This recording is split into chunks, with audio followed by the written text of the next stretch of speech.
भाई जो गुरु बचन पे डट गे, कट गे फंद 84 के। वापस चलते हैं वहीं पर। मुसलमान नहीं समझे ज्ञान कुरान। गुरुदेव भगवान क्या बता रहे हैं। नबी मोहम्मद जी को डरा धमकाकर कुरान मजीद वाला ज्ञान नाजिल किया, यानी उतारा गया।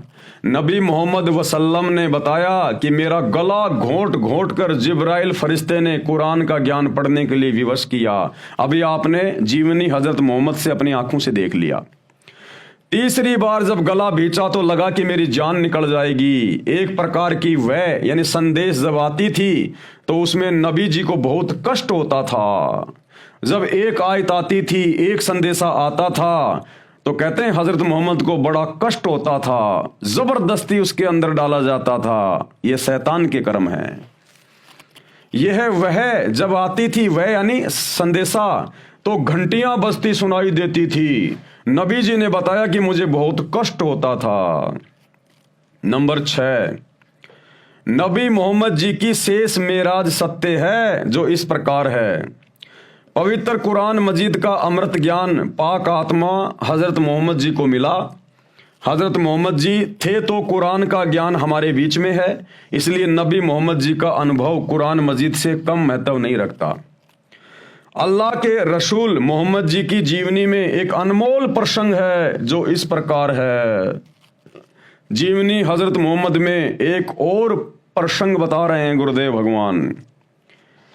एक सुबह नबी मोहम्मद जी ने अपने साथियों को आप बीती बताई और कहा कि आज रात्रि में जिब्राइल फरिश्ता आया, मेरे सीना चाक करके खोल करके पवित्र वस्तु डाली और फिर वैसा ही कर दिया। फिर मुझे एक बुराक नामक खच्चर जैसे जानवर पर बैठाकर आकाश में उड़ा ले गया। प्रथम आसमान पर जन्नत यानी स्वर्ग में ले गया। वहां एक आदमी जन्नत तथा जहन्नुम के बीच में बैठा था। फिर क्या देखा हजरत मोहम्मद ने?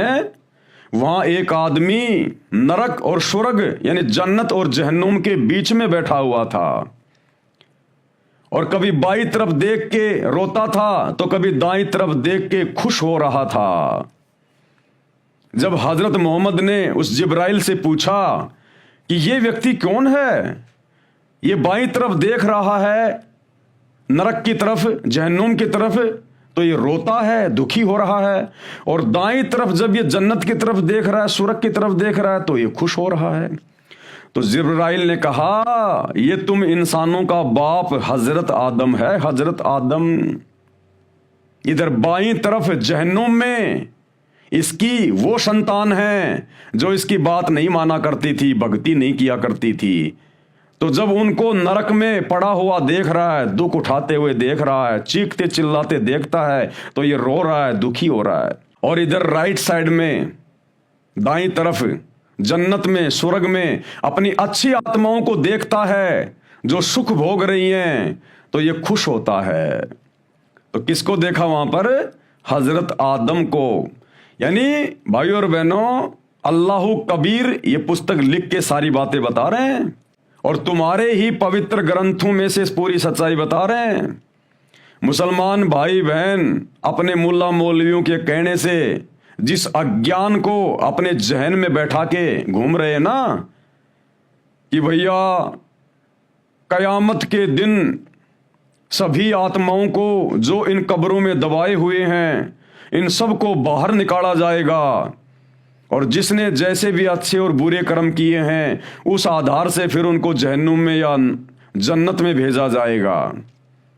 अरे अभी तो कयामत आई भी नहीं और तुम्हारे हजरत आदम ऊपर बैठे, वो कब निकल के चले गए कब्र से?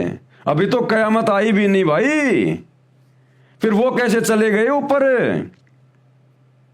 और खुद तुम्हारे हजरत मोहम्मद जी कह रहे हैं, अपनी आंखों से देख के आए हैं। तो मुसलमान समाज के भाइयों, तुम किसकी बात को ज्यादा सत्य मानोगे?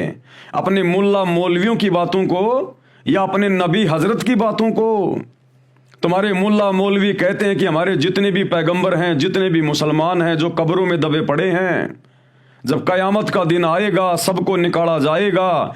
जिसने अच्छे कर्म किए हैं वो जन्नत में जाएगा और जिसने बुरे कर्म किए हैं वो जहन्नुम में जाएगा। उधर बाई तरफ जहन्नुम में, नरक में हजरत आदम की बद संतान दुख भोग रही हैं, नरक में पड़ी हुई है। और दाई साइड में, राइट साइड में, जन्नत में उसकी अच्छी संतानें सुख भोग रही हैं। तो तुम्हारा तो बाबा आदम भी कब्र से बाहर निकलकर ऊपर बैठा है, अभी कयामत तो आई नहीं, कैसे चला गया? और बाबा आदम की अच्छी संतानें और बुरी संतानें वो भी ऊपर बैठी हुई हैं, वो कब निकल के चली गई कब्रों से? अभी कयामत का तो दिन आया ही नहीं। खुद तुम्हारे नबी कह रहे हैं, अपनी आंखों से देखा हुआ हाल बयान कर रहे हैं। तो मुसलमानों तुम किसकी मानोगे, इन मुल्ला मौलवियों की या फिर अपने नबी की? तो भाई और बहनों विचार कर लेना इन बातों पे। ये मनमाना आचरण है जो तुम लोगों को मुल्ला मौलवियों के द्वारा पढ़ा दिया गया है। परमात्मा धरती पे आए हुए हैं संत रामपाल जी के रूप में, बेड़ा पार करवा लो, कुछ भी लेना देना नहीं है। क्या कह रहे हैं ध्यान से पढ़ लीजिएगा। प्रथम आसमान पर जन्नत यानी स्वर्ग में ले गया। वहां एक आदमी जन्नत तथा जहन्नुम के बीच में बैठा था। जन्नत स्वर्ग की ओर मुख करता था तो खिलखिलाकर हंसता था, तब जहन्नुम नरक की ओर देखता था तो फूट फूट कर रोने लगता था। मैंने यानी नबी मोहम्मद जी ने जिब्राइल फरिश्ते से पूछा कि हे जिब्राइल, ये आदमी कौन है तथा ये दाईं ओर मुख करता है तो खिलखिलाकर हंसता है तथा बाईं ओर देखता है तो रोने लगता है, कारण क्या है? जिब्राइल फरिश्ते ने बताया कि ये सब आदमियों का पिता आदम जी है। भाई और बहनों क्या बताया? ये सब इंसानों का पिता आदम जी है। बाईं ओर दोजख यानी नरक है, नरक में इसके बुरे कर्म करने वाली संतान है, वह नरक में कष्ट भोग रही है। अरे हजरत जी की बुरी संतानें कब पहुंच गई? वो तो कयामत के दिन जानी थी ना, वो कब्रों से निकल के कब उड़ के चले गए।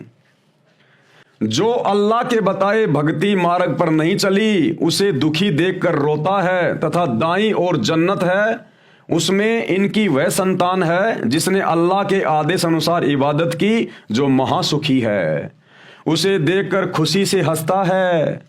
हजरत मोहम्मद जी ने आगे बताया कि जब मैं जिब्राइल के साथ बाबा आदम के निकट गया तो उन्होंने कहा कि आओ नेक नबी, नेक बेटे, ये कहकर मुझे सीने से लगाया। हजरत आदम जी ने हजरत मोहम्मद जी को अपने सीने से भी लगाया। अभी आपको जीवनी हजरत मोहम्मद से दिखाएंगे, जीवनी हजरत मोहम्मद से। अरे फिर तो यकीन करोगे, क्या अपने नबी की आंखों देखी बात भी नहीं मानोगे मुसलमानों? फिर तुम काहे सच्चे खुदा की सच्ची इबादत कर रहे हो, जो अपने नबी की बात नहीं मान रहा और इन मुल्ला मौलवियों की झूठी बातों के ऊपर पूरा ध्यान लगा के बैठे हो? देखिएगा ये का ये प्रकरण ऐसा का ऐसा। वही पवित्र पुस्तक जीवनी हजरत मोहम्मद जो अभी आपको दिखाई गई थी, ये जीवनी हजरत मोहम्मद, इसका पेज नंबर 72, इस पर क्या लिखा हुआ है आपकी आंखों के सामने है। वहां कुदरत के जो जलवे देखे थे उनको भी बयान किया। आप सल्लल्लाहु ने फरमाया कि इस तरह हजरत जिब्रील अलैहि मुझे पहले आकाश पर ले गए। कौन कह रहा है? हजरत मोहम्मद, कि वो जो जिब्रील नाम का फरिश्ता था मुझे पहले आकाश पर ले गया, यानी जन्नत में ले गया, स्वर्ग में। वहां इंसानों के बाप हजरत आदम अलैहि मिले। देखो भाई, अपने नबी की तो बात मान लो कम से कम। आपके नबी हजरत मोहम्मद कह रहे हैं कि मुझे वहां कौन मिले? वहां इंसानों के बाप हजरत आदम अलैहि मिले। उनका हाल ये था कि जब दाईं ओर देखते थे तो खिल उठते और हंसने लगते, और बाईं ओर देखते तो मारे गम के आंसू भर लाते। यानी तुम्हारा हजरत आदम भी सुखी नहीं है। जिस जन्नत में जाने की तुम भक्ति कर रहे हो ना, अरे उस जन्नत में तुम्हारा हजरत आदम भी सुखी नहीं है। अरे तुम कहां से सुखी हो जाओगे? वो भी कभी रो रहा है, कभी दुखी हो रहा है, कभी हंस रहा है। तो जिस जन्नत में तुम्हारा, जिसे तुम अपना प्रथम नबी मानते हो, हजरत आदम, वो भी सुखी नहीं है। सुख का स्थान एक ही है, सतलोक सचखंड। मन तू चल रहे सुख के सागर, जहां शब्द सिंधु रत्नागर। चार मुक्ति जहां चंपी करती, माया हो रही दासी। और दास गरीब अभय पद पर से, वो मिले राम अविनाशी। वो सच्चा खुदा इबादई कबीरा, सुप्रीम गॉड अल्लाह कबीर। कहते हैं उसके सतलोक में, उसके सचखंड में वो परम सुख है। इस शैतान के लोक में, चाहे जन्नत में जाओ चाहे कहीं भी जाओ, सुख नाम की चीज नहीं है। तो हजरत आदम खुद बेचारा दुखी, महादुखी, जन्नत में बैठ के भी रो रहा है, दुखी हो रहा है। तो बताओ तुम क्या करोगे उस जन्नत में जाके? जो गुरु बचन पे डट के, कट गे फंद 84 के, कट गे फंद 84 के, कट गे फंद 84 के।